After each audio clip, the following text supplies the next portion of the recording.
চলমান যুদ্ধবন্ধে যুক্তরাষ্ট্র ও ইরানের মধ্যে একটি শান্তি চুক্তির দাবি এখন আন্তর্জাতিক আলোচনার কেন্দ্রবিন্দুতে। আগামী শুক্রবার সুইজারল্যান্ডে এই চুক্তি আনুষ্ঠানিকভাবে সই হওয়ার কথা রয়েছে। তবে এর আগেই সোমবার ভোররাতে মধ্যস্থতাকারী দেশ পাকিস্তানের প্রধানমন্ত্রী শাহবাজ শরীফ জানান, দুই দেশের মধ্যে সমঝোতায় পৌঁছানো হয়েছে। তিনি বিষয়টি সামাজিক যোগাযোগ মাধ্যমে প্রকাশ করেন। এরপরই যুক্তরাষ্ট্রের প্রেসিডেন্ট ডোনাল্ড ট্রাম্প দাবি করেন, যুক্তরাষ্ট্র ও ইরানের মধ্যে শান্তি চুক্তি সম্পন্ন হয়েছে।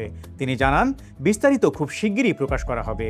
প্রথম দৃষ্টিতে এটাকে বড় ধরনের কূটনৈতিক অগ্রগতি মনে হলেও বাস্তবতা বেশ জটিল।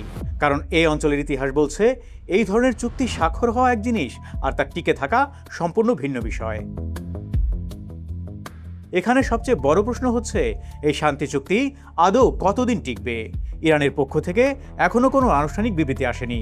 তবে রাষ্ট্রীয় গণমাধ্যমে খবরটি প্রচার করা হয়েছে এবং সেখানে দাবি করা হয়েছে, যুদ্ধবন্ধে এই চুক্তিতে যুক্তরাষ্ট্রকে এক ধরনের বাধ্যবাধকতার মধ্যে আসতে হয়েছে। অর্থাৎ শুরু থেকেই দুই পক্ষের বর্ণনায় পার্থক্য স্পষ্ট। একদিকে যুক্তরাষ্ট্র বলছে চুক্তি সম্পন্ন, অন্যদিকে ইরান বলছে আলোচনা এখনও চূড়ান্ত পর্যায়ে যায়নি। এখন খসড়া চুক্তিতে সবচেয়ে গুরুত্বপূর্ণ বিষয় হলো হরমুজ প্রণালী আবার খুলে দেয়া। এই প্রণালী শুধু আঞ্চলিক নয়, পুরো বিশ্ব জ্বালানি বাজারের জন্য অত্যন্ত গুরুত্বপূর্ণ। বিশেষ করে এশিয়ার অর্থনীতির জন্য এটি হৃৎপিণ্ডের রক্তনালীর মতো গুরুত্বপূর্ণ। এছাড়া মার্কিন নৌ অবরোধ প্রত্যাহার, ইরানের কিছু জব্দ করা সম্পদ ছাড় এবং লেবানন সহ বিভিন্ন ফ্রন্টে সামরিক অভিযান বন্ধের কথা রয়েছে খসড়া চুক্তিতে। সবচেয়ে সেন্সিটিভ ইস্যু পারমাণবিক কর্মসূচি। এখানে বলা হচ্ছে, ইরান পারমাণবিক অস্ত্র তৈরি না করার প্রতিশ্রুতি দিতে রাজি হয়েছে এবং ইউরেনিয়াম সমৃদ্ধকরণ সীমিত রাখার বিষয়ে সম্মত হয়েছে।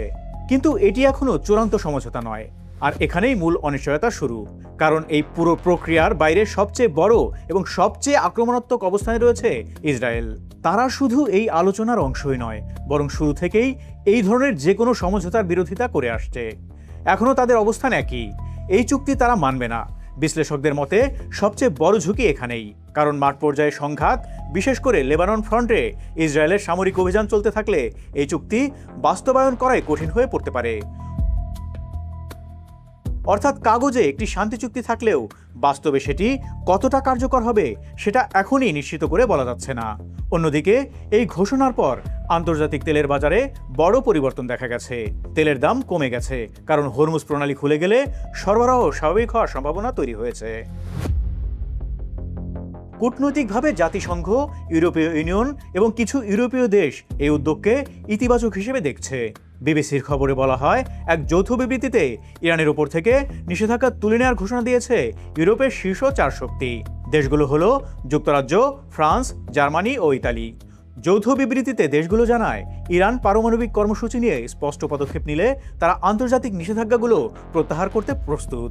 তবে ইরান যেন কখনোই পারমাণবিক অস্ত্র তৈরি করতে না পারে তা নিশ্চিত করা হবে। তবে তারা নিজেরাও জানে এটা এখনও শর্ত সাপেক্ষ এবং ভঙ্গুর একটি সমঝোতা। সব মিলিয়ে একটি বড় শান্তি চুক্তির ঘোষণা এসেছে ঠিকই, কিন্তু তার স্থায়িত্ব নিয়ে প্রশ্ন সবার মুখে মুখে। ইসরায়েলের বর্তমান অবস্থান এবং চলমান সামরিক বাস্তবতা পুরো সমীকরণকে এখনও অস্থিতিশীল করে রেখেছে।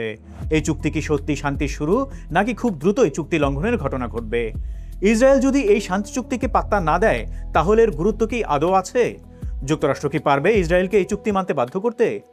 সব মিলে বলা যায়, ডোনাল্ড ট্রাম্পের আসল পরীক্ষা হবে শান্তি চুক্তি হয়ে যাওয়ার পর।